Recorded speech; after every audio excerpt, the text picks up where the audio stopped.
Así que lo invito a que vaya abriendo su Biblia al capítulo 12 de Lucas.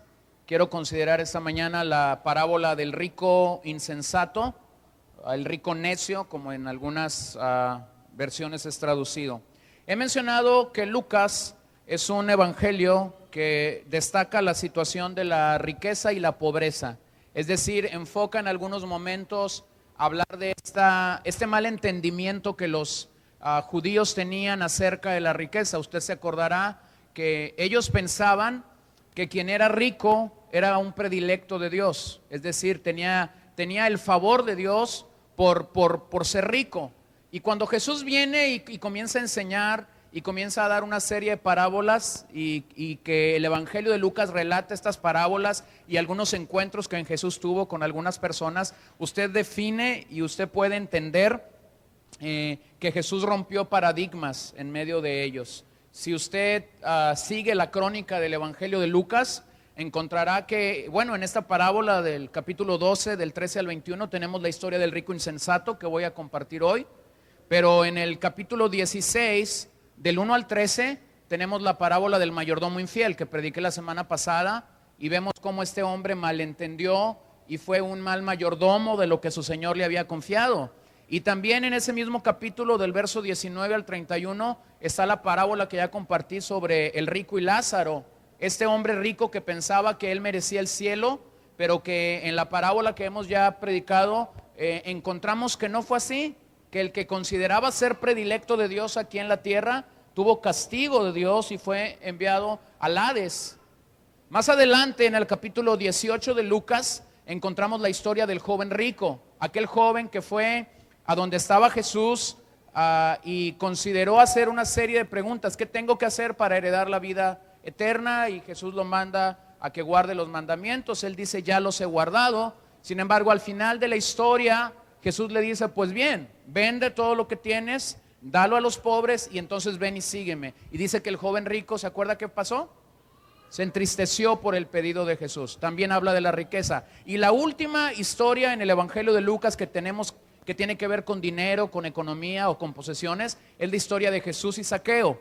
Este encuentro que Jesús tuvo con Zaqueo, que fue radical, que fue transformador, que fue inmediatamente el cambio en la vida de Zaqueo, un cobrador de impuestos que había robado a la gente, y cuando tiene su encuentro con Jesús, verdaderamente él da fruto de arrepentimiento, verdaderamente él proclama que se ha encontrado con un Jesús que transforma, que cambia.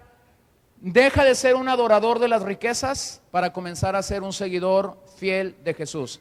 En todos estos 5 relatos, estas 3 parábolas y estos 2 encuentros que el Evangelio de Lucas nos relata, en todos estos ejemplos nos permite entender que quizás el daño más grande de las riquezas, quizás el daño más grande de las posesiones económicas en la vida de nosotros como seres humanos es la autosuficiencia, es decir, creer que porque tengo, creer que porque poseo, creer que porque ya soy dueño de algo, soy autosuficiente. Quiero destacar en esta parábola 3 cosas. Quiero destacar en la parábola del rico insensato la ocasión de la parábola. ¿Qué fue lo que dio pie para que Jesús relatara esta parábola? Segundo, quiero destacar en esta parábola el hombre que habla en esta parábola, el hombre que está diciendo cosas acerca de sí mismo. Y tercero, quiero destacar lo que Dios dice en esta parábola. Acompáñenme entonces a leerla en Lucas 12, versículo 12, 13 al 21. Le dijo uno de la multitud: Maestro, di a mi hermano que parta conmigo la herencia. Mas él le dijo: Hombre, ¿quién me ha puesto sobre vosotros como juez o partidor?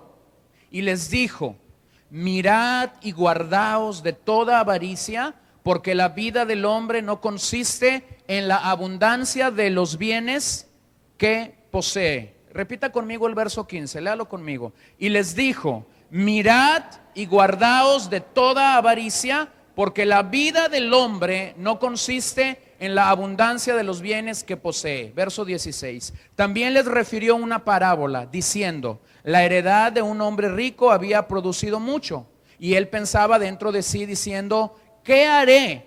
Porque no tengo dónde guardar mis frutos. Y dijo, esto haré, derribaré mis graneros y los edificaré mayores, y allí guardaré todos mis frutos y mis bienes. Y diré a mi alma, alma, muchos bienes tienes guardados para muchos años. Repósate, come, bebe, regocíjate. Pero Dios le dijo, necio, esta noche vienen a pedirte tu alma, y lo que has provisto, ¿de quién será? Así es el que hace para sí tesoro y no es rico para con Dios. Esta es una parábola por demás confrontativa. Y es confrontativa por una razón, porque viene y lacera, viene y golpea, viene y afecta uno de los pecados más arraigados en el corazón del ser humano. Me refiero al pecado de la codicia. Viene y lacera un aspecto muy humano, pero también un aspecto muy alimentado en nuestros días. La mercadotecnia de nuestros días, la industria de nuestro día, el entretenimiento de nuestros días, desesperadamente satisface el corazón, el hambre de gente codiciosa. Entonces, mira, la parábola nos hace un llamado, y el llamado de la parábola es tan claro. Nos llama al aprendizaje de aprovechar al máximo nuestra existencia. En sí, lo que el mensaje de la parábola destaca es que este hombre no aprovechó su existencia. Este hombre hizo graneros, hizo dinero, tuvo posesiones, y llega el momento en el que dice, bueno, ¿y qué más hago? Pues entonces voy a comer, voy a relajarme, voy a divertirme, voy a vivir la vida loca, voy a darle vuelo al hilacha, no sé cómo usted quiera decirlo, ¿no? Pero este hombre comenzó a reposar, comenzó a descansar, comenzó a mostrar su autosuficiencia en todos los aspectos de su vida. Como todas las parábolas, hemos destacado que detrás de cada parábola hay una sola lección principal, aunque puede tener varias aplicaciones. Para mí la lección principal de esta parábola es que la vida es la oportunidad de enriquecernos de los valores y de los principios eternos, de los valores y de los principios eternos que emanan de las Escrituras, que surgen del corazón de Dios. Y antes de adentrarme en sí al mensaje, déjame recordarte que la sociedad en la que vivimos literalmente ha dado la espalda a Dios y se encuentran postrados en la idolatría, en el altar, a las riquezas y a todo lo que gira alrededor de ellos. Les recuerdo la palabra aramea que había para riquezas, era mamón, y mamón era el dios de las riquezas. Hoy muchos no adoran a Dios, hoy muchos no adoran al Dios de la Biblia. Hoy muchos están hincados, postrados, humillados, veneran a Mamón, al Dios de las riquezas. Piensan en las riquezas, sueñan con las riquezas, desayunan con el dinero, comen con el dinero. Su familia se está destruyendo añicos, pero ellos siguen encantados frente a Mamón. Su familia se está haciendo giras en lo más íntimo de su corazón, pero ellos siguen postrados ante el Dios de las riquezas. Este deseo se destaca en la falsa seguridad que las riquezas dan, en la falsa seguridad que el poder da, que la profesión da, que la medicina preventiva da, que los tratamientos de belleza dan. La misma sociedad que genera inseguridad pretende ofrecer los remedios para curarla. Y en todos esos remedios que pretende ofrecer para curar esa inseguridad, escúchalo bien, jamás el Dios de la Biblia será ofertado. Jamás el Dios de la Biblia será ofertado. Vivimos en un mundo que asegura todo. Asegura sus casas, asegura sus vehículos, asegura sus joyas, asegura su vida. Y ahora tenemos modelos y deportistas que hasta aseguran sus piernas. Todo esto fomenta una seguridad egoísta que a la par fomenta una despreocupación por otros. Fomenta que no veas a tu prójimo, que no veas el hambre de tu prójimo, que no veas el dolor de tu prójimo, que no veas la necesidad de tu prójimo, ¿cierto? Pero mayormente fomenta un descuido y una búsqueda por Dios. Si las riquezas me gobiernan, si Mamón es mi Dios, jamás, escúchalo bien, jamás podré venir rendido a los pies del Maestro de Galilea. El joven rico abandonó a Jesús. El joven rico no quiso seguir a Jesús porque el costo que Jesús puso fue alto. Y esa parábola me permite entender y discernir que el rico insensato, el rico necio, tenía el mismo problema, concentrado en obtener lo mejor de la vida y no entendiendo que en Cristo, para ganar la vida en Cristo, dígame qué hay que hacer. Hay que perderla. Primero la debemos de perder. El evangelio de Jesús es tan claro, el suelo está tan parejo. Lucas 9:23 sigue diciendo lo mismo que tú y yo leímos por primera vez cuando llegamos a ese evangelio. Si alguno quiere ser mi discípulo, niéguese a sí mismo, tome su cruz cada día y sígame. Muchos hoy no siguen a Jesús porque no pueden negarse a sí mismo, porque no pueden dejar de adorar las riquezas, porque no pueden dejar de vivir en un mundo de consumismo, de oferta y demanda. Y yo espero que la palabra de Dios esta mañana haga el trabajo que yo no puedo hacer de convencimiento de nadie. Yo no vine aquí a convencer a nadie. Si es que tu corazón está un tanto desviado de Dios y estás humillado o postrado ante Mamón, yo me hago a un lado y dejo esta mañana que la palabra nos confronte. Lo primero que quiero destacar en esta parábola es la ocasión de la parábola. ¿Qué fue lo que provocó que Jesús relatara esta parábola? Si ustedes leen del verso 13 al 16, encontrarán a un joven, a un hombre que se acerca a Jesús. Al parecer, la situación es que él y su hermano habían recibido una herencia. Ahora, cuando tú revisas cómo se atendía el caso de la herencia en aquellos días, las leyes decían esto: 2/3 partes para el hermano mayor, 1/3 parte para el hermano menor. Por lo que la parábola nos relata, me atrevo a pensar que el hombre que se acercó a Jesús era el hermano menor de una dupla o de un dúo de hermanos que está viniendo y está considerando que la ley había sido injusta con él en cuanto a la herencia. Entonces lo primero que este hombre muestra es que no quería someterse a la ley porque la consideraba injusta. Si los hermanos en una situación como la que se está planteando aquí no se ponían de acuerdo, es decir, no llegaban a decir esto es para ti y esto es para mí, vamos a seguir siendo hermanos y vamos a hacer una linda familia.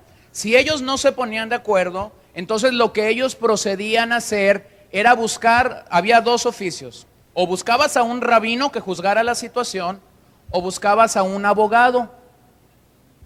Y no sé por qué no fueron y buscaron a un abogado. Yo creo que desde aquel día ya tenían mala fama, ¿no? Fueron y buscaron a Jesús, que era un maestro, que en algunos casos le dijeron rabí o rabino, como ciertas versiones lo traducen. Entonces, este hombre llega con Jesús y le presenta su situación de la herencia. E inmediatamente Jesús, que conocía el corazón de aquel hombre, pudo comenzar a tocar un tema que nosotros necesitamos reconocer hoy en día. Jesús sabía que las riquezas no tienen importancia en la vida eterna. Es decir, lo que tú hagas producto de tu trabajo, lo que tú hagas producto de haber recibido una herencia, lo que tú hagas producto de haber recibido un donativo, lo que tú tengas producto de haber comprado en una oferta o comprado a un muy alto precio, no lo sé. Lo que tú hagas se va a quedar aquí el día que tú y yo muramos. Y para Jesús lo que realmente tiene importancia no son los asuntos monetarios o temporales de la vida. Lo que Jesús verdaderamente da importancia es la vida eterna. El contexto anterior de este pasaje, es decir, los versos que están antes de llegar al verso 13, donde empieza esta parábola, Jesús había estado predicando acerca de confiar en Dios para todas las necesidades de la vida. Y Jesús había dicho básicamente dos cosas acerca de Dios. Dios nos cuida, Dios nos provee. Dígalo conmigo. Dios nos cuida y Dios nos provee.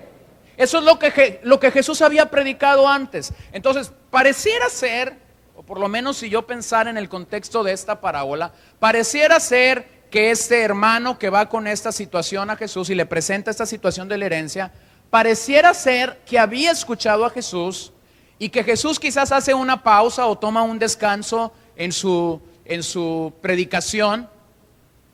Y en ese momento el joven se presenta con Jesús para hacerle esta pregunta. E inmediatamente Jesús entonces comienza a descubrir su motivación primordial por el dinero. Para este joven, para este hombre que se acerca con esta pregunta a Jesús, las riquezas materiales y los bienes materiales eran muy importantes. Miren cómo lo llamó Jesús. Después de que este hombre le hace la pregunta, observen cómo lo trató Jesús. Hombre. Y ese hombre en el original se refiere cuando se trataba con un extraño. Es decir, Jesús le está dando a este hombre el trato de un extraño. También esta expresión hombre en el original significa que quien la decía estaba rehusando entrar al dilema que ese hombre le presentaba. Es decir, inmediatamente Jesús, que descubre la motivación real de su corazón, su amor por el dinero, por los bienes materiales, inmediatamente con esa expresión hombre, Jesús lo que está diciendo es: pinté mi raya, ni yo me meto para allá, pero ni tú te metas para acá. Lo cual nos demuestra, hermanos, que el corazón de este hombre estaba perdido.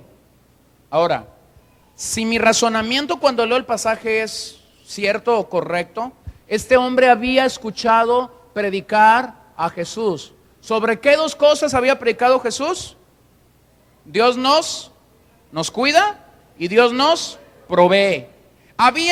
Había dado una palabra a Jesús sobre esto, y todavía después de que ha dado esta palabra, este hombre viene y trae ahí su asunto. Era contradictorio, hermanos, que este hombre viniera y le preguntara esto a Jesús. Aguas. Escuchar la palabra de Dios no es sinónimo de oírla. Este hombre escuchó la palabra de Dios, pero no la oyó.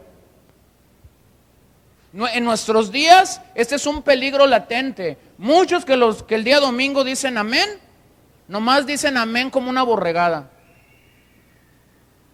pero no oyeron la palabra de Dios. Yo prefiero que nadie aquí diga amén, pero que oigan la palabra de Dios. Digo, porque algunos predicadores basan el éxito de su mensaje por los amenes y gloria a Dios, aleluya, que les dan, y por los aplausos que la gente da. No, ese no es el éxito de un predicador. El éxito de un predicador, cada vez que se para arriba de un púlpito, es que trace la palabra de verdad que Dios le ha dado y que la gente oiga la palabra, no que la escuche nomás. Este hombre que amaba las riquezas había escuchado hablar a Jesús, cómo Dios cuida y cómo Dios nos provee, pero no lo había oído. Y no puedo perder mucho tiempo, usted lo puede hacer entre la diferencia que hay entre escuchar y oír. Vaya a un diccionario de español y vea la diferencia que hay entre escuchar y oír, y va a encontrar que sí la hay. Entonces, aquí lo que Jesús comienza a contrastar, o lo que la parábola comienza a hacer, es contrastar la mente carnal del hombre y la mente de Cristo. ¿Cuál era la misión de Cristo al venir a la tierra? Hermanos, la misión de Cristo al venir a la tierra no era darnos bienes materiales. Lo vuelvo a citar. La misión de Jesús al venir a la tierra no era darnos bienes materiales. La misión de Jesús al venir a la tierra era salvarnos. ¿Salvarnos de qué? Del pecado. Esa era la misión de Jesús. Sin embargo, este encuentro con Jesús nos permite entender que dicho hombre solo pensaba en sí mismo. El centro de toda su vida era él mismo. ¿Has escuchado cuántos padres se esconden detrás de la codicia? Diciendo, todo lo hago por el bienestar de mi familia. Mentiras. Hipócrita. Codicia. Tu hogar se está destruyendo. Tu hogar está hecho añicos. Perdónenme la expresión que voy a usar, pero siento la urgencia de hacerlo. Tu hogar huele a estiércol. Y tú sigues diciendo, por el beneficio de mis hijos, por el bien de mi esposa es que trabajo tanto, de sol a sol. Mentiras. Detrás de esa vestidura hay un pecado que la Biblia reconoce y lo llama codicia. No pasará mucho tiempo en que te des cuenta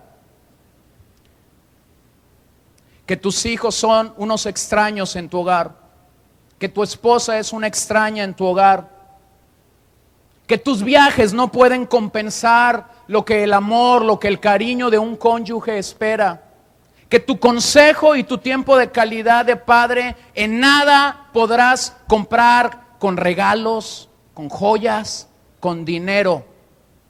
El mejor regalo que tú puedes dar a tu familia varón es simple y sencillamente ser el líder espiritual que nuestros hijos y nuestra esposa necesitan.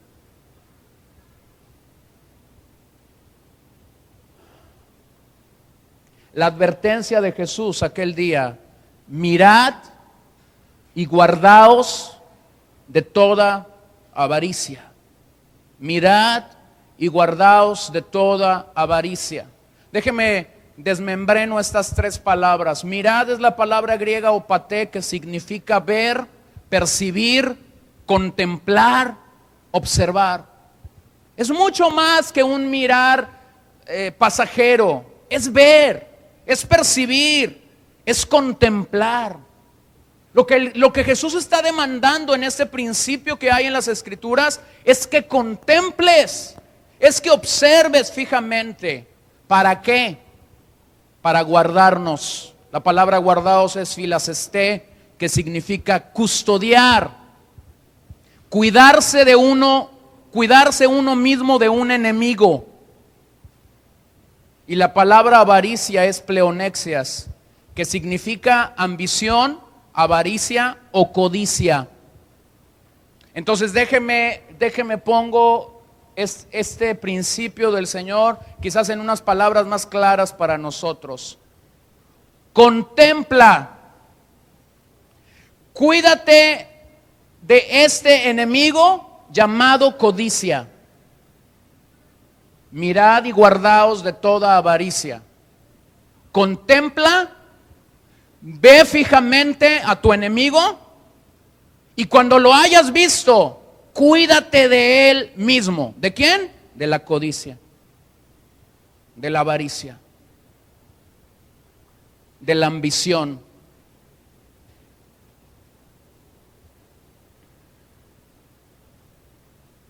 Señor, yo pido esta mañana que quebrantes nuestro pecado,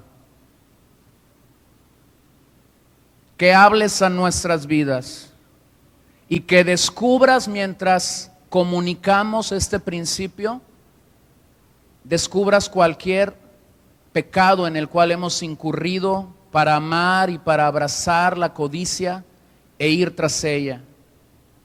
Yo no puedo hacerlo, pero tu Espíritu Santo puede quebrantar y romper una mentalidad dominada por mamón en medio nuestro.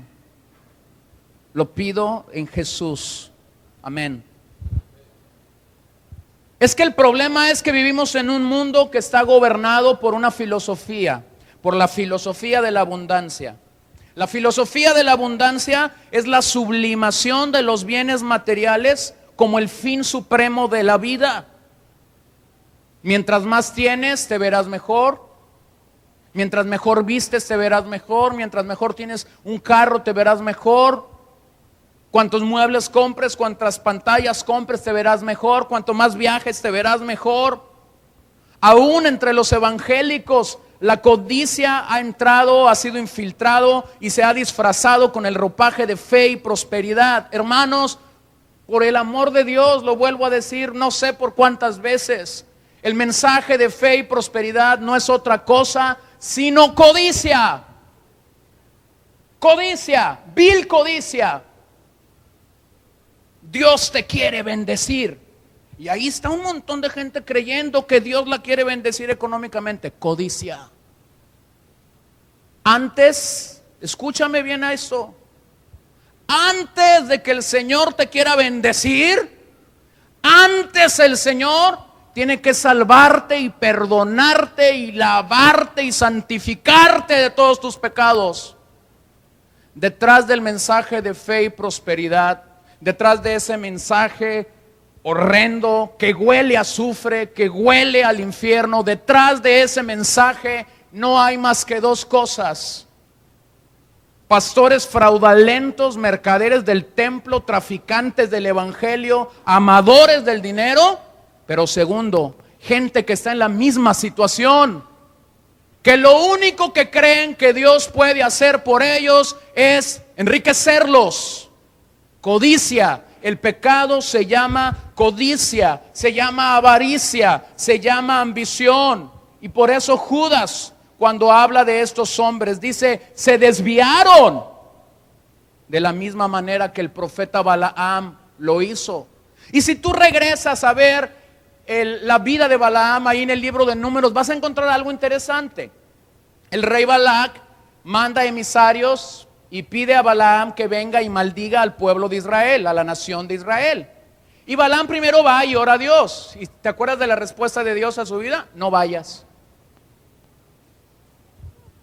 Bueno, pero Balaam sale de ese encuentro, va allá donde están los emisarios, y cuando los emisarios le dicen: ¿sabes qué, Balaam? Sí, ven y maldícelos. Y el rey Balac dijo que te va a dar una buena tajada.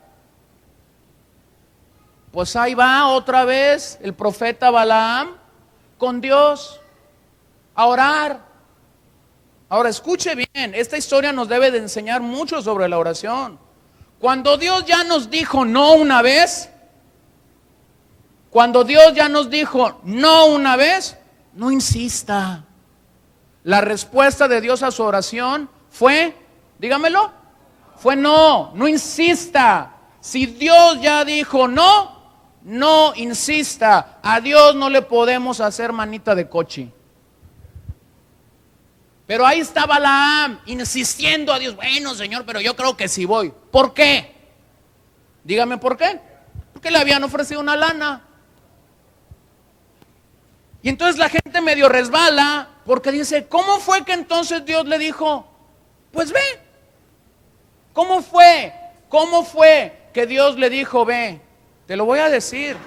Simple y llanamente, Dios lo entregó a su pecado. Dios lo entregó a su mente reprobada. Dios lo entregó a su pecado que se llama avaricia. Y entonces, escucha bien, cada paso que el profeta Balaam dio hacia donde Balac estaba fue un paso de decadencia espiritual. Él iba literalmente decayendo espiritualmente por una razón: porque Dios lo había entregado a su codicia, a su avaricia, a su ambición. Por eso fue que la burra fue más espiritual que él. Balaam, me parece que un ángel del Señor nos está deteniendo y no quiere que vayamos. Dale, porque así como el comercial, ya me vi. Balaam ya estaba con el ya me vi, no sé si con una Cheyenne, si con un burro más nuevo, si con una casa más grande, si con unas vacaciones en Hawái, no sé, pero él ya se había visto. Y Dios lo había entregado a su avaricia, Dios lo había entregado a su codicia, Dios lo había entregado a su ambición. Entonces, hermanos, el gran pecado del hombre es la codicia.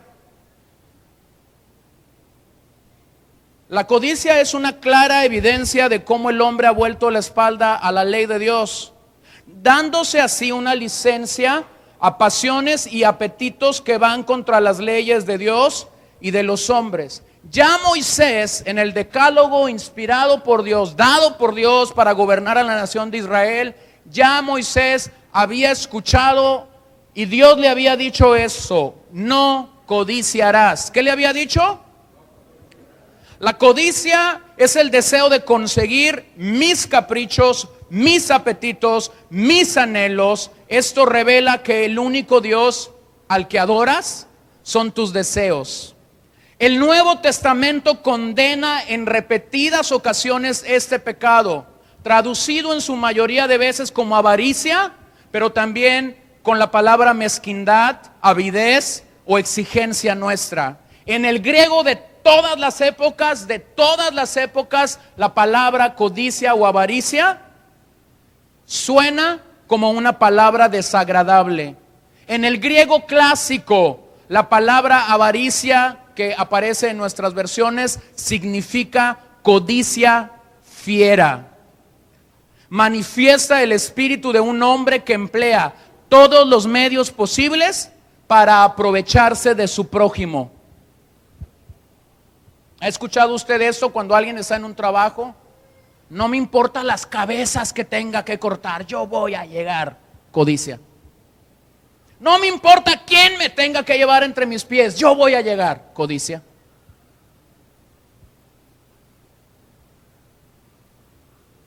Con la fe en el Señor yo voy a tener un BMW. Codicia.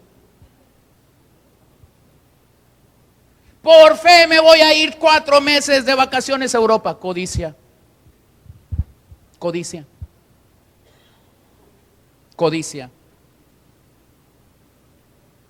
Teodoreto, un comentarista primitivo de la Biblia, dijo que la codicia era el anhelo de siempre tener más, el tratar de conseguir las cosas que no conviene a un hombre, el anhelo de tratar de conseguir las cosas que no conviene a un hombre. Pero miren lo que Pablo, cuando escribió a los hermanos en Colosas, les dijo. Allí en Colosenses capítulo 3 y versículo 5: haced morir pues lo terrenal en vosotros, fornicación, impureza, pasiones desordenadas, malos deseos y avaricia, que es idolatría. Vean cómo pareciera ser que Pablo aquí está hablando de pecados de índole sexual, que tienen que ver con pasiones desenfrenadas. Pero es que déjame rápidamente te digo, la palabra codicia y avaricia no solo se refiere al dinero. Y ya sabe para dónde se encamina. La codicia y la avaricia llega a ser un ídolo cuando tú deseas a otra mujer o deseas a otro hombre. Puedes estar casado, puedes estar dentro del pacto matrimonial con una mujer hermosa, con un caballero así, y tu codicia te está invitando a poner tus ojos donde no tienes que ponerlos. ¿Se acuerdan de Job cuando dijo que hizo pacto con qué? Con sus ojos, para no ver otra mujer.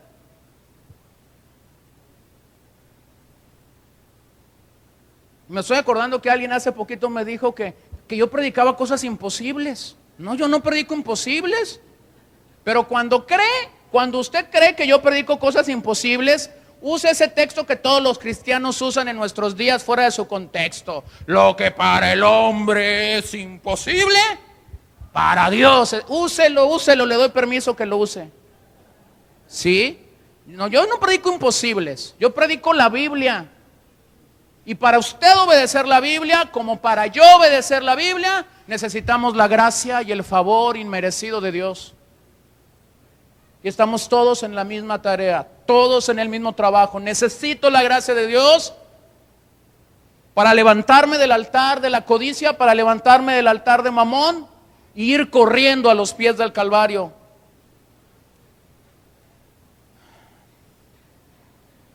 El uso que Pablo dio aquí es dar culto a lo terrenal en lugar de Dios. Cuando pleonexia, es decir, la palabra usada la palabra griega, está en el corazón del hombre, rápidamente dejará de ver a Dios. Ahora, aquí es donde me van a entender algunos. Algunos que están casados con un cónyuge que es codicioso, que es avaricioso, que ambiciona más de lo que Dios le quiere dar. Si usted está casado con un hombre así o con una mujer así, o si usted tiene un hijo así, o si usted conoce al tío del sobrino, del primo, ya no me acuerdo cómo dice ahí en el comercial, el tío de un amigo, una cosa así, ¿no? Pero si usted conoce a una persona que está hincada a los pies del altar de la codicia, simple y sencillamente, cuando usted le habla de Dios, el tipo o la tipa están frías.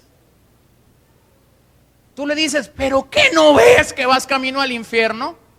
Y aquel en sus ojitos tienen así centenarios, tiene un bulto de dólares, ahora que el dólar sube y sube y sube y sube. Me acuerdo cuando alguien me contó que uno de estos profetas de nuestros días había dicho que el dólar iba a bajar. Ay Dios, dije yo. ¿Cómo que va a bajar? Desde que yo nací sube y sube y sube y sigue subiendo y pareciera mágico, ¿no? Escúchemelo bien. Esta es la razón por la que tú cuando ministras, compartes el evangelio y llegas ahí como un Juan el Bautista. Es la última vez que te hablo. Aquel está bien contento, está bien sentado en sus laureles porque simple y sencillamente está adorando las riquezas. Y cree que las riquezas son eternas. Y cree como este necio, como este tonto de la parábola, que las riquezas son eternas. Y no ha entendido que las riquezas son temporales. Codicia aquí es la disposición para... la disposición presta siempre a sacrificar al prójimo en vuestro beneficio. Y eso nos lleva no meramente por dinero, por cualquier situación. Miren 2 de Pedro 2:14. Tienen los ojos llenos de adulterio, no se sacian de pecar, seducen a las almas inconstantes, tienen el corazón habituado a la codicia y son hijos de maldición. Va a decir uno, para eso vine a la iglesia, para que me dijeran que soy hijo de maldición. Pues si le queda el saco, póngaselo. Pero yo le invito esta mañana a que deje de ser hijo de maldición y pase a ser hijo de bendición. Ya, para tu carro. Para tu carro te va a llevar a tener un choque espantoso un buen día de estos. Y si no estás preparado para la eternidad, vas a ir y vas a acompañar al rico de Lucas 16, a donde ya saben que está ahorita. El hombre quiere más y más, más y más. Por eso la mercadotecnia de nuestros días obedece a esa demanda. Si tienes esto, serás más feliz. No es cierto, no va a ser más feliz. Pero Jesús aquí afirma que la vida no consiste solo en nuestras posesiones. Hay personas que viven con lo básico de la vida, pero son felices, con cuerpos y almas sanas. Porque jamás la codicia te conducirá a la verdadera vida. Hay una razón por la que la codicia no te puede conducir a la verdadera vida. La razón es sencilla y es claro: Dios no es la prioridad. La prioridad es la riqueza. No puede generar verdadera vida. El hombre que se acercó a Jesús aquel día quería que Jesús le resolviera un problema civil. Pero lo que no quería es que Jesús librara su corazón de la codicia. Su amargura, su pregunta llena de amargura, escondía su verdadero pecado. Su verdadero pecado era la codicia. Esta advertencia de Jesús debe llamarnos esta mañana a algo sencillo. Debe urgirnos a llamarnos a algo sencillo, a autoexaminarnos. Y la pregunta que todos aquí esta mañana deberíamos hacernos es: ¿hay codicia en mi corazón? Ahora rápidamente deja rompo un paradigma. Muchos de nosotros creemos que la codicia es un pecado con el que los ricos batallan. Eso no es cierto. Eso no es cierto. Yo he conocido gente pobre, requete pobre, que es codiciosa. Y he conocido gente rica, que ha vencido sobre mamón. El problema no es la riqueza, el problema está en el corazón. Hace unos días un tío nos recordaba una ocasión en la que hicimos un viaje y íbamos a llegar a hospedaje. La iglesia a la que íbamos a una conferencia y la iglesia a la que estaba organizando la conferencia pastoral había dado hospedaje, y a él le tocó ir a una casa de personas con pocos recursos, y ese año a él le tocó la dieta del huevo, ¿no? Llegaba la hora del desayuno y le daban huevos. La comida la hacía con nosotros por allá en la conferencia. Llegaba la hora de la cena y ¿qué creen que le daban? Huevos. Huevos el jueves en la noche, huevos el viernes en la mañana, huevos el viernes en la noche, huevos el sábado en la mañana, huevo el sábado en la noche, huevos el domingo en la mañana. Yo no hubiera tenido problema. Yo confieso mis pecados. Yo no hubiera tenido problemas. Yo hubiera estado muy bien en esa casa. Pero imagínate si vas y no comes el huevo. Y el Señor te juega esta broma, ¿no? Y entonces mi tío nos platicaba en la semana y nos decía: ¿saben qué? Nunca voy a olvidar, dice, porque lo que más me ministró en esa conferencia es que había necesidades en la casa. Y estaba yo arriba de una montaña allá y todos apretados, una casa pequeñita. Pero aquellos hermanos tan lindos habían ofrecido su casa para que alguien llegara y estuviera allí. ¿Se dan cuenta? Y tú dices, bueno, el problema será tener, no. El problema está más íntimo, más profundo en el corazón. Quiero ver lo segundo en esta parábola. Quiero ver al rico hablando, porque el rico en esta parábola habla y dice cosas muy tontas. Dice cosas muy interesantes. Las únicas dos cosas, o los únicos dos calificativos que se dan de este hombre era que era rico y que era necio. Son las dos únicas cosas que tú vas a encontrar acerca de este rico. El hombre de esta parábola era su propio Dios. Estaba centrado en sí mismo. Después, si quieres hacer el ejercicio, hazlo. Del verso 17 al 19, que es cuando él habla, vas a encontrar 8 veces yo y 4 veces mí.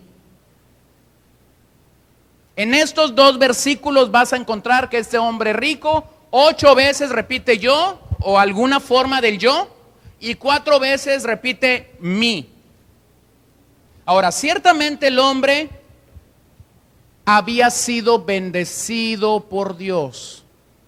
Y aquí es donde muchos cristianos resbalamos.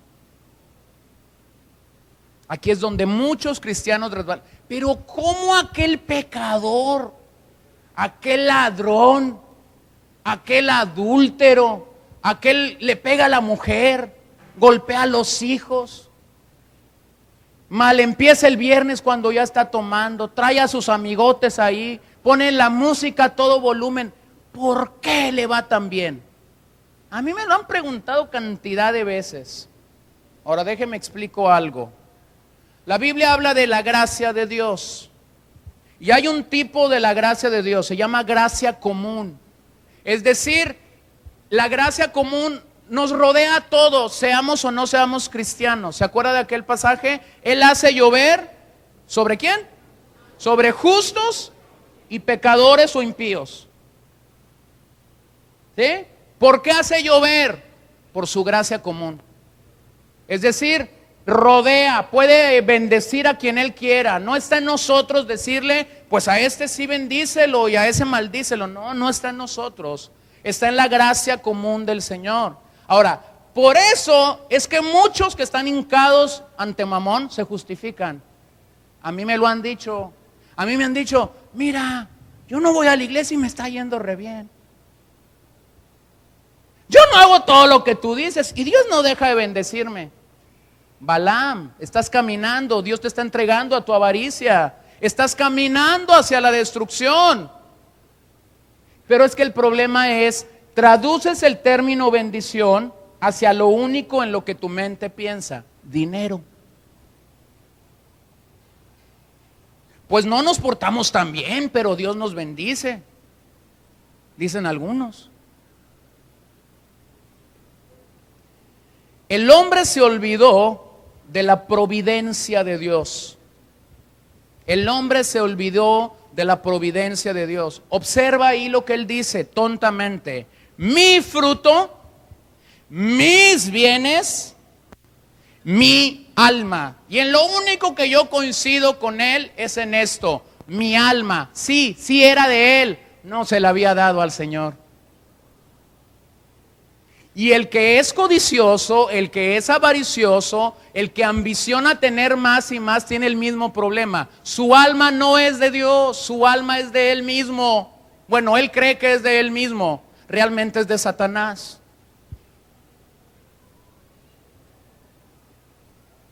El hombre se olvidó de dar gracias a Dios por su favor inmerecido. ¿Mi fruto? Se olvidó quién hizo la tierra, se olvidó quién hace que el sol salga, se olvidó quién hace que llueva. ¿Mi fruto? Dios se lo dio. ¿Mi tierra? Dios la creó. Aquí tenemos a lo mejor a uno de estos que adoran a la madre tierra, ¿no? Señor, gracias por la madre tierra que nos da verduras y que nos da esto y que... Tontadas, bobadas. La providencia de Dios puede alcanzar a quien Dios quiera que alcance. Pero este hombre que solo pensaba en dinero, que solo pensaba en riquezas, no pudo entender quién era quien realmente lo estaba bendiciendo. Se olvidó totalmente de aquello que la Biblia nos dice. Todo don perfecto viene de Dios. Todo don perfecto viene de Dios.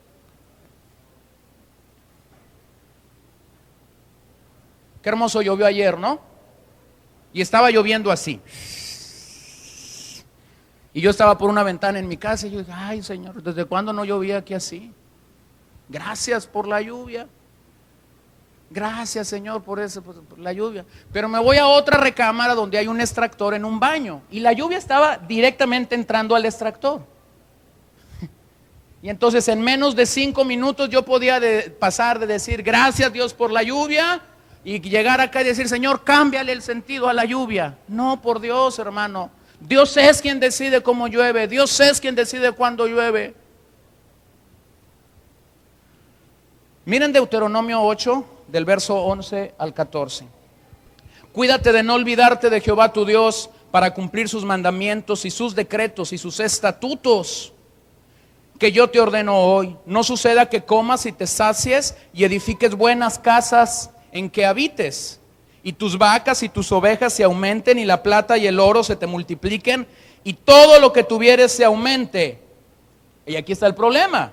Y se enorgullezca tu corazón, y te olvides de Jehová tu Dios, que te sacó de tierra de Egipto, de casa de servidumbre. ¿Cuál es el problema? Cuando en su gracia común, en su providencia, Dios comienza a darnos. El problema puede ser esto, que crezcamos en orgullo. Uy, qué buen empresario soy.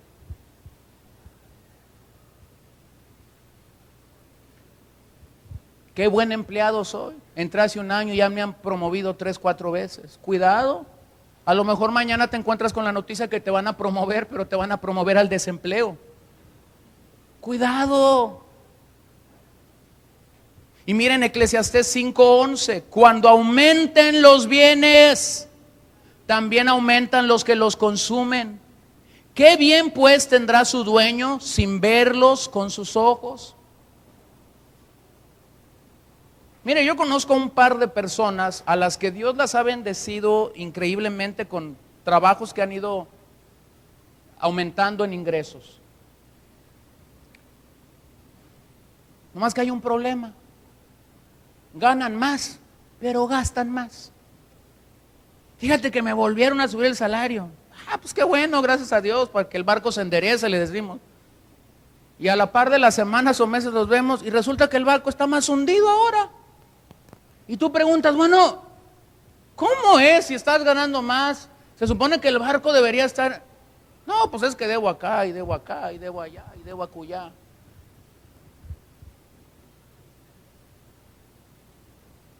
Ageo 1:6, sembráis mucho y recogéis poco, coméis y no os saciáis, bebéis y no quedáis satisfechos, os vestís y no os calentáis.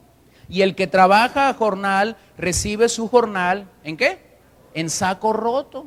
Es de cuenta, es como si estás echando y está más grande el hoyo de abajo que por la boca para que tú estás echando.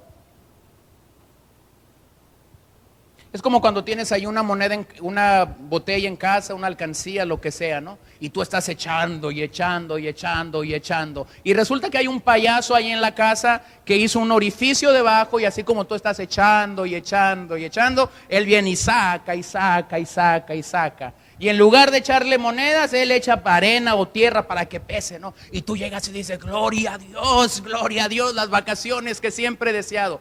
Quiebras el marranito y sorpresa. Por eso sean más sabios, como alguien a quien yo conozco, cada vez que echa punta, 30 pesos,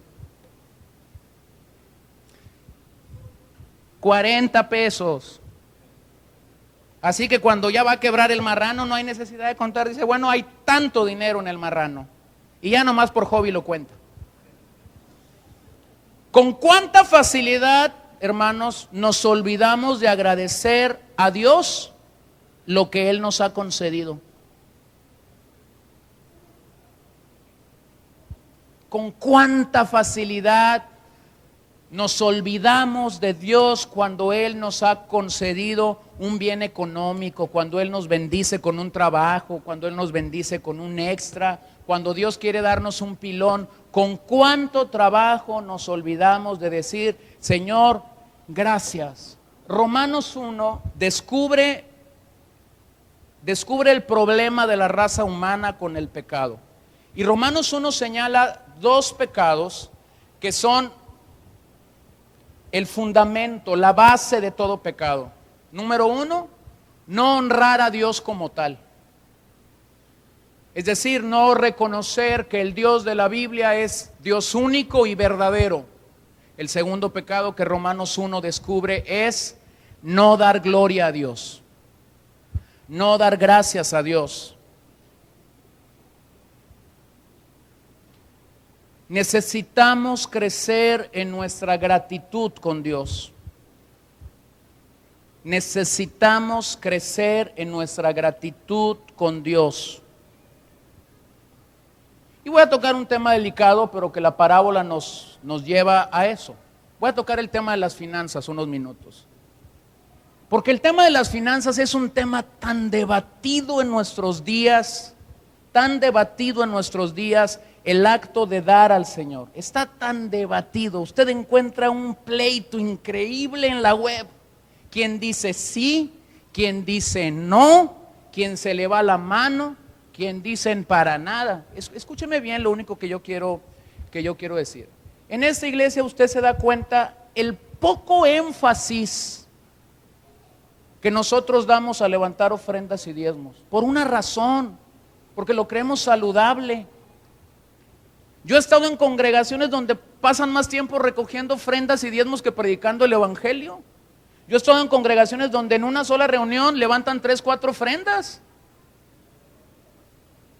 Ya se te acabó el dinero que dar, pero ahí se sube uno y dice, promesas, póngale en un sobre lo que va a traer el otro domingo. No, eso no es. Eso es un desequilibrio. Es una exigencia increíble en nuestros días.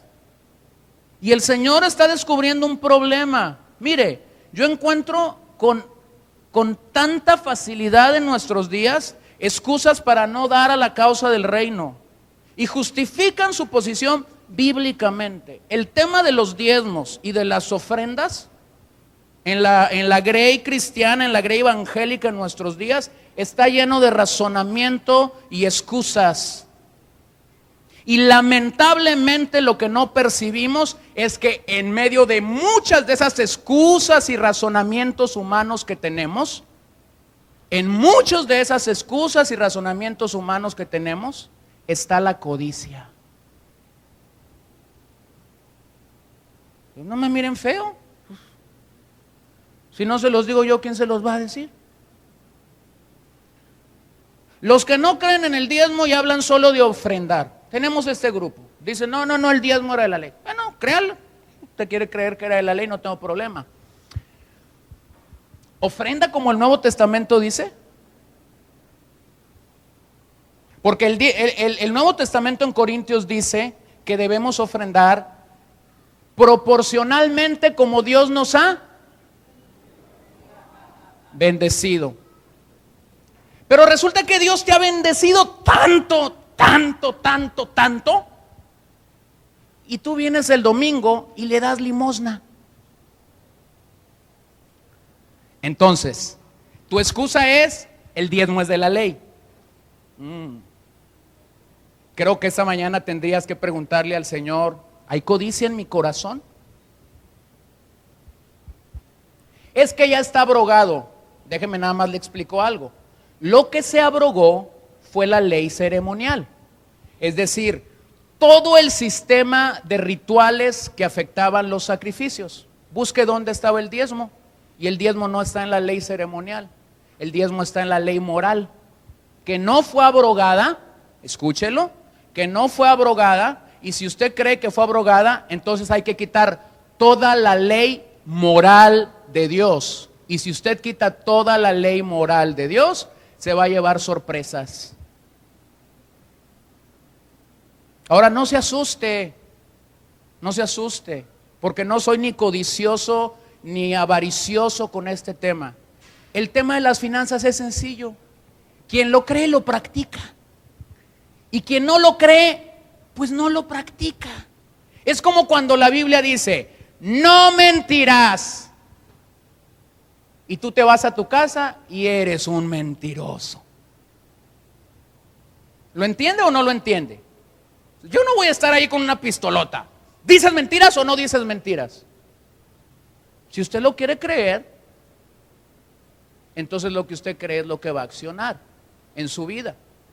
Pero tenemos unas disputas, una pérdida de tiempo, de energía, de intencionalidad en la web increíble.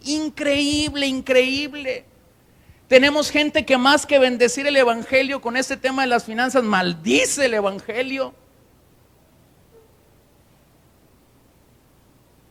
La otra cara de la moneda, y lo vuelvo a señalar, es que en una gran proporción la gente que no da al Señor fielmente, la gente que no da al Señor con principio en su vida, con un verdadero sentir de lo que la Escritura dice, posiblemente lo que está ocultando detrás de las faldas o detrás del vestido es codicia. Y por eso tenemos que autoexaminarnos. ¿A qué es a lo que yo lo llamo esta mañana? Lo llamo a que tenga equilibrio en el acto de dar. Porque es mentira, escúcheme lo que sí voy a decirle. El engaño en todo este tema, el engaño en toda esta situación, es usar ciertos pasajes fuera de su contexto para decir lo que no es. Lo que no es. Por ejemplo, yo conozco gente que ni es cristiano, ni ama al Señor, ni lee la Biblia, ni ora. Pero se busca ahí una congregación en la ciudad donde vive para entregar sus diezmos. Escúcheme bien, el diezmo no lo va a salvar. ¿Sí? No lo va a salvar. No fue dado. Ahora no voy a pasar más tiempo en esto, pero el diezmo fue dado en la ley. En la ley el sentido del diezmo era provocar crecimiento de temor a Dios. Eso es lo que Deuteronomio dice. Crecimiento en el temor a Dios. Versículo 19. Porque ya me están mirando muy feo, pues ¿y yo qué dije? Y si luego quiere charlar conmigo, charlamos todo lo que usted y yo quiera charlar. Verso 19. Y diré a mi alma. La traducción más clara para que usted la entienda sería: me diré a mí mismo. Es decir, un soliloquio. Está hablando solo ahí un loco. ¿Qué les está diciendo a sí mismo? Repósate, come, bebe y regocíjate. O como dicen otras versiones, diviértete. Estas actividades muestran una existencia de desenfreno y despreocupación en la vida. Este hombre solo pensaba en sí mismo, pensaba en vivir cómoda y confortablemente, siendo indulgente consigo mismo. Pretendía ser feliz, pero escúcheme, pretendía ser feliz solo. La parábola nos muestra a un hombre adicto al trabajo, consumido por la pasión desenfrenada de tener más y más en la vida. Ahora, observe que solo pensó estas cosas, no las llevó a cabo. Repósate, come, bebe y regocíjate. Solo lo pensó, no pudo llevarlo a cabo. ¿Por qué no lo pudo llevar a cabo? Porque esa noche su alma fue pedida. Y así hay mucha gente que está planificando: voy a hacer esto, voy a hacer lo otro, cuando tenga 50 años voy a ser dueño de esto, cuando tenga 60 voy a ser dueño de esto otro, cuando tenga 65 voy a vivir de las rentas, cuando tenga 70 mis hijos me van a mantener. Resulta que a los 50 perdiste tu empresa, y a los 60 perdiste todas tus casas, y a los 65 ni el perro que cuidaste por 10 años te quiere, viene y se orina ahí en tus pies, y a los 70 tus hijos ni te hablan. Y no te hablan porque tu vida estuvo invertida en el dinero, no en ellos. Ay, Señor. Este hombre se olvidó que la felicidad es incompatible con el egoísmo.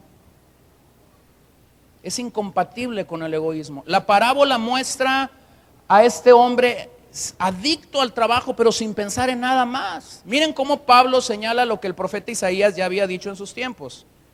Si como hombre batallé en Éfeso contra fieras, ¿qué me aprovecha?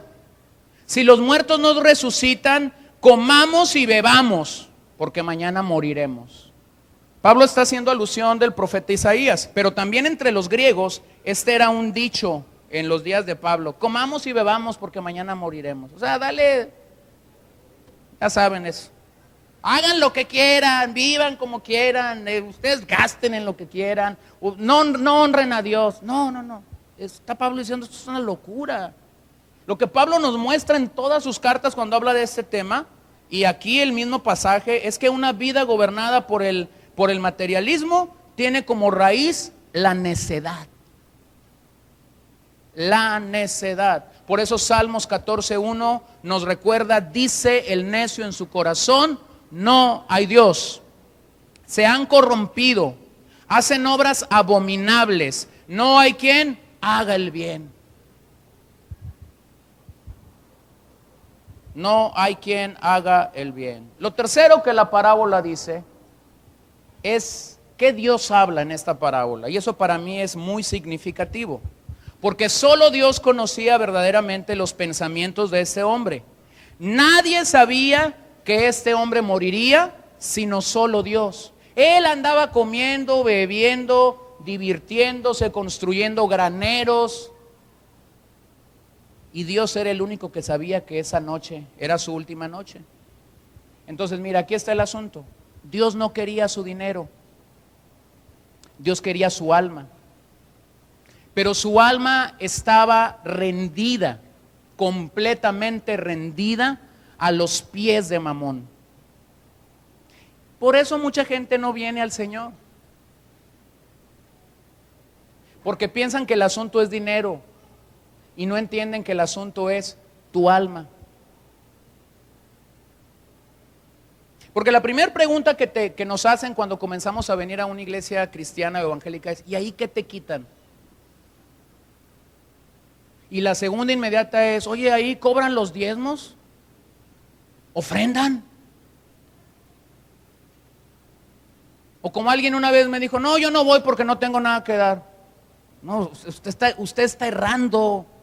No venga para dar. Venga para entender el evangelio. Venga para que Dios lo rescate del pecado y la maldad. Eso vendrá como un fruto y créame que a veces pasa tiempo en que una persona reconozca la necesidad de dar al Señor. Y algunos tienen años y años y años y años y años y ellos no ven la necesidad de dar al Señor. Ahora, observa lo que aquí está diciendo. El hombre iba a morir esa noche. Y hoy tengo que decirte, todos tendremos una noche final. ¿Cuándo? ¿Quién sabe? ¿Cuándo te va a visitar un infarto? Ojalá y nos avisara. ¿Cuándo vas a ir en un carro y el carro te va a avisar? Cuidado porque te van a chocar. La muerte nos visita a todos. ¿Cuándo? En el momento que Dios quiere. Porque Dios es dador de vida y Dios también es el que pone fin a nuestros días. Pues bien, ese día su alma era requerida por Dios. Lo que Dios hizo en la vida de este hombre es simplemente cortar la insensata planificación de su futuro. Todo el tiempo que él había pasado planeando su futuro, este día había terminado porque Dios había determinado: estás en tu último día. La parábola lo presenta como un necio. Palabra griega aprón, significa ignorante, tonto, imprudente, iletrado. Había vivido para sí mismo, sin pensar en la verdad, sin desear crecer en la sabiduría de Dios. Su vida fue una existencia vacía y egocéntrica. Lo contrario a la necedad, hermanos, en la palabra de Dios es la sabiduría. Y cuando todos llegamos a los pies del Maestro, venimos en un estado de necedad. Y por gracia el Señor nos rescató de ahí. Amén. Por gracia nos rescata de ahí. Pero cuando llegamos, la invitación del Señor es: si alguno está falto de sabiduría, pídala a Dios, que Él se la dará. Entonces, el camino de la santidad, el camino del perfeccionamiento en la vida cristiana nos tiene que llevar a abandonar la necedad y a abrazar la sabiduría. La sabiduría. Su necedad constaba en creer que su porvenir dependía exclusivamente de él, de su capacidad para generar riquezas, mostrando así su autosuficiencia y creyendo que el dinero daba la felicidad. Primera de Pedro 4, 17, 18. Porque es tiempo de que el juicio comience por la casa de Dios. Y si primero comienza por nosotros, ¿cuál será el fin de aquellos que no obedecen al evangelio de Dios? Y si el justo con dificultad se salva, ¿en dónde aparecerá el impío y el pecador? Lo que había provisto, observen la pregunta, ¿de quién será? ¿Ha escuchado el refrán popular? ¿Nadie sabe para quién trabaja? Porque hay una sencilla razón en todo esto. La riqueza no es una posesión permanente, irá a otras manos. El hombre deja en esta tierra hasta el último peso. No podemos llevarlo a la eternidad. Y la parábola nos llama a una acción. La verdadera riqueza no es atesorar. La verdadera riqueza es saber compartir con otros lo que Dios te ha dado. Pero en su necedad este hombre se olvidó del prójimo y peor, se olvidó de Dios. No lo honró como Dios, no le dio gloria como Dios. La vida del cuerpo de una persona es su espíritu. Esto es lo único eterno. Y si no dimos el tiempo adecuado para cultivar una genuina espiritualidad, iremos a un lugar de castigo eterno. Para Dios la verdadera riqueza es la propia vida del ser humano y no los graneros que lograste llenar, no los graneros que lograste acumular más y más. Termino con estas citas de 1 de Timoteo 6, 6 al 10. Pero gran ganancia es la piedad acompañada de contentamiento, porque nada hemos traído a este mundo y sin duda nada podremos sacar. Así que teniendo sustento y abrigo, estemos contentos con esto. Porque los que quieren enriquecerse caen en tentación y lazo y en muchas codicias necias y dañosas que hunden a los hombres en destrucción y perdición. Porque raíz de todos los males es el amor al dinero, el cual codiciando algunos se extraviaron de la fe y fueron traspasados de muchos dolores. Yo creo con todo temor y temblor que este pasaje se cumple al pie de la letra en un gran sector de la cristiandad de nuestros días. Por eso es que algunos se han extraviado de la fe y fueron atrapados de muchos dolores, porque no han considerado que su pecado más serio es la codicia. Eclesiastés 2, 18, 19. Asimismo aborrecí todo mi trabajo que había hecho debajo del sol, el cual tendré que dejar a otro que vendrá después de mí. Y quién sabe si será sabio o necio el que se enseñoreará de todo mi trabajo en que yo me afané y en que ocupé debajo del sol mi sabiduría. Eso también es vanidad, dijo el predicador. Entonces, hermanos, el hombre que se dedica a hacer riquezas aquí será pobre para con Dios en su día final. Ser rico para con Dios es equivalente a ser generoso para con otros hombres. Ser rico para con Dios es dar a Dios, pero también es dar a otros hombres que tienen necesidad, a otras familias que tienen necesidad. Mamón es el dios de las riquezas y él busca convertir al ser humano en un esclavo. Mamón es un dios, un ídolo insaciable sobre el que gira toda la vida del necio. Siempre pide más, pero nunca se satisface. Aunque el hombre pueda prever casi todo, no es capaz de adivinar el momento en el que Dios lo llame a cuentas de qué hizo con su alma. Hermanos, ser rico para con Dios es hacer espacio en nuestros graneros para que otras personas quepan ahí.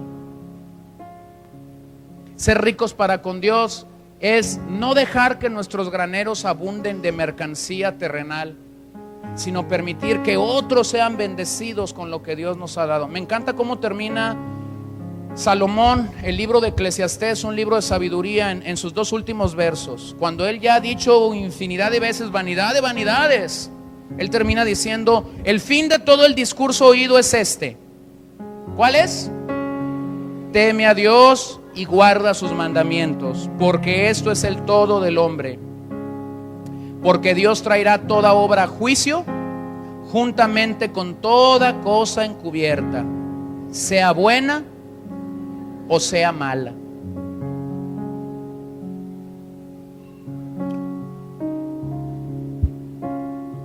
Cuando nosotros practicamos el dar al Señor, Creas o no creas en el diezmo, creas o no creas en la ofrenda, no es ese mi problema. Pero cuando nosotros practicamos el dar al Señor, la Biblia dice que crecemos en temor y reverencia por Dios.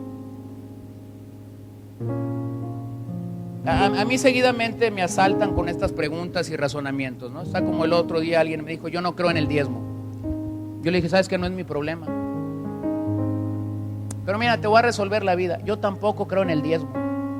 Y se puso una sonrisa. En mi vida lo había visto reír así. Yo le dije, yo creo que cuando uno da al Señor y entiende la Biblia, uno va a dar más que el diezmo. Ya de cuenta que le eché un balde de agua caliente o fría, no sé.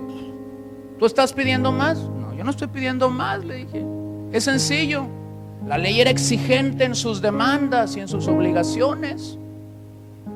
Y ya no estamos bajo la ley, ciertamente, estamos bajo la gracia. Y tú lo único que haces, le digo, con esto es manipular porque te conviene. Pero las bendiciones de la gracia son mayores que las de la ley. Pero déjame te aclaro algo. Las responsabilidades de la gracia también son mayores que las de la ley. No te quiero asustar, no es mi propósito, ni estoy aquí para sacar tu dinero. Líbreme el Señor de eso. Líbreme el Señor de eso. Pero hoy sí estoy aquí para decirte que quizás detrás de tus razonamientos aparentemente bíblicos para decir por qué no dar al Señor, posiblemente la vestidura que estás portando es codicia. Las estadísticas mundiales dicen que menos del 10% de los congregantes de la iglesia mundial honran al Señor con sus finanzas.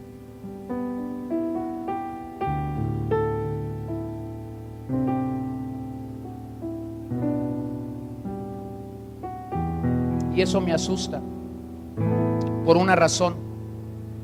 Porque quizás ciertamente haya muchos razonamientos, pero me asusta pensar que nosotros podamos estar frente a Dios con una vestidura aparentemente bíblica que lo único que pudiera descubrir es codicia en nuestro corazón. Entonces mira, resuelva su situación. Yo no exijo aquí el diezmo, porque en algunas partes sí lo exigen. Yo tampoco exijo aquí la ofrenda, porque en algunas partes sí lo exigen. Pero si usted le ha creído a Dios en ese particular, entonces lo que yo sí estoy seguro es que su trato es con Dios, no es conmigo. ¿Qué trato de decir? Yo me lavo las manos como Pilatos. Un día daremos cuentas al Señor. Y como le dije a alguien, yo resuelvo el asunto muy claro. Nunca doy el 10%. Siempre trato de dar un poco más. Pero no es doctrina. ¿Lo entiendes? No es doctrina. No lo hagas doctrina. Qué maravilloso es cuando conoces gente que está en esa libertad. Hermanos, yo conozco gente que da el 30% de sus entradas. Tampoco es doctrina. Conozco gente que da el 20% y ellos están caminando en el Señor y tienen una libertad para hacerlo. Un día un hombre me dijo, Dios me ha bendecido tanto, y sí, ciertamente Dios lo ha bendecido mucho económicamente, que la única manera en la que yo puedo contradecir la codicia que pudiera surgir de mi corazón es dando más a la causa del evangelio. Y da aquí, y da allá, y da por allá, y bendice misioneros, y bendice gente que está plantando iglesias, y yo digo, gloria a Dios. No te pierdas la bendición de poder ser un dador al Señor, a la causa del reino. Y yo te animo esta mañana a que temas a Dios y guardes sus mandamientos, como dice Salomón aquí. Ser rico para con Dios y deja de buscar ser rico para con los hombres. Cristo es sumamente intransigente. Su soberanía no concuerda con nuestra voluntad ni con nuestros planes, ni con nuestras ambiciones. Le echa a perder a uno todos los planes que tiene, le derriba sus sueños e ilusiones, le rechaza las ofertas que uno le hace y nunca está de acuerdo con lo que uno le propone. Cuando uno insiste en ir adelante, lo manda para atrás, y cuando uno retrocede, lo empuja hacia adelante. Cuando uno insiste en subir, lo baja, y cuando uno baja, lo sube. Cuando uno se propone vivir su vida, lo mata, y cuando uno decide morir, le da vida. Cuando uno se propone ser rico, le quita todo, y cuando uno se hace pobre por su causa, le da todo. Cuando se ensalza, lo humilla, y cuando se humilla, lo ensalza. Cuando uno pretende ser sabio, lo convierte en necio, pero cuando uno se hace necio, lo convierte en sabio. Cuando uno se hace fuerte, lo debilita, y cuando uno se debilita por su causa, lo hace fuerte. Cuando uno quiere ser estrella, lo convierte en tinieblas, y cuando uno se convierte en tinieblas, lo hace luminaria. Le pedimos concesiones y nos las niega. Queremos regatear con Él y nos cierra la puerta. Establecemos nuestra justicia y nos declara pecadores. Nos declaramos pecadores y Él nos declara justos. Nos ofrecemos como sus socios y nos convierte en siervos. Nos convertimos en siervos y nos hace coherederos suyos. Cuando nos consideramos llenos, nos vacía, y cuando nos vaciamos, nos llena. Abrimos puertas y Él las cierra, cerramos puertas y Él las abre. Nos declaramos vencedores y nos derrota. Nos sentimos derrotados y nos da la victoria. Nos vestimos y Él nos desnuda. Nos desnudamos y Él nos viste. Cuando decimos que podemos, nos dice que no podemos. Y cuando decimos que no podemos, nos dice que sí podemos. Cristo demanda muerte, no solamente a lo malo que hay en nosotros, sino también a lo bueno. Muerte a lo bajo y a lo alto que pueda haber en nosotros. Muerte a nuestros malos pensamientos y muerte a nuestros buenos pensamientos. Muerte a nuestra esclavitud y muerte a nuestra libertad. Muerte a nuestras malas obras y a nuestras buenas obras también. Muerte a nuestros vicios y aberraciones, pero muerte también a nuestras pretendidas excelencias. Señor, queremos reconocerte esta mañana. Aquel día el rico insensato no volteó al cielo para reconocerte como Dios. Aquel día el rico insensato, cuando vio sus frutos, su tierra, su alma, no volteó a ti para dar la gloria a Dios. Cayó en un soliloquio donde solo se habló a sí mismo. Hoy nosotros queremos venir delante de ti y ponernos a cuentas y pedirte, Señor, que verdaderamente autoexaminemos nuestro corazón y nos hagamos esta pregunta seria y profunda en la vida. ¿Hay algo de codicia en mí? ¿Hay alguna manifestación de codicia en mi vida? Señor, yo no puedo entrar al corazón de tus hijos, pero tú sí puedes, con tu amor, con tu gracia, con tu palabra, con tu Espíritu Santo, convencernos de pecado y de maldad. Entonces yo pido que lo hagas, que a cada uno de los que estamos aquí hables a nuestro corazón, obres en nuestro corazón y reprendas cualquier actitud equivocada en nuestras vidas. Que cuidemos mucho más que atesorar o acrecentar los recursos financieros aquí en la tierra. Comencemos a preocuparnos por la espiritualidad. Aquellos, Señor, que aún están esclavos, presos a Mamón, a las riquezas, yo pido que tú pudieras liberarles esta tarde, que tú pudieras traer libertad a sus vidas y a sus corazones, que los pudieras llamar a la salvación. Y aún aquellos que nos hemos autoengañado creyendo que somos servidores tuyos,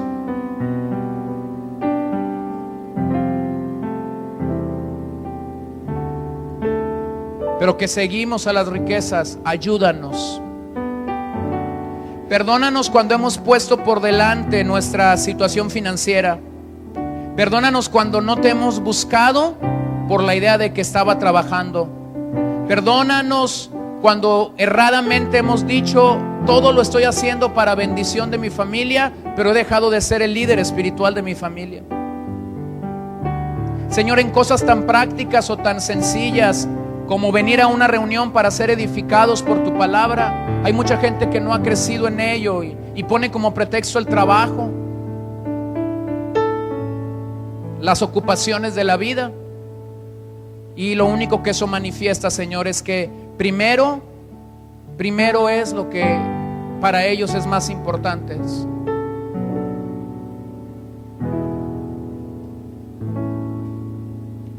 ¿Cuánto dolor hemos generado a ti cuando nuestras prioridades han sido equivocadas? Hemos dicho no a una reunión, pero no tenemos problema de trabajar a altas horas de la noche, porque el beneficio es económico. Hemos dicho no a venir y orar temprano a tu casa, pero si alguien nos habla de madrugada y nos paga, nosotros iremos. Y lo único que eso demuestra es codicia en nuestro corazón.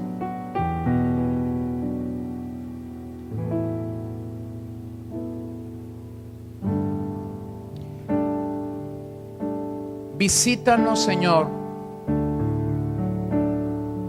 con un verdadero espíritu de arrepentimiento en esta índole. Yo no he venido a juzgar a nadie esta mañana. He venido reconociendo delante de ti